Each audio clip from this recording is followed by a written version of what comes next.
V razpravi na matičnem odboru pa je predsednik Obrtno-podjetniške zbornice gospod Branko Meh izpostavil pričakovanje malega gospodarstva o tem, da dobi, kot se je izrazil, državnega sekretarja, ki bo pristojen za malo gospodarstvo. Novela zakona sicer o tem ni govorila, saj področji dela državnih sekretarjev zakon ne določa, določata jih minister oziroma vlada.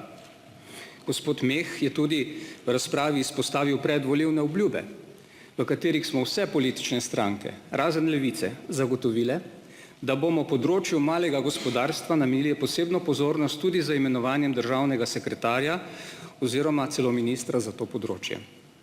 V Slovenski demokratski stranki menimo, da so pričakovanja Obrtno-podjetniške zbornice utemeljena in jih podpiramo. Za njihovo uresničitev pa ni potrebno spreminjati zakona.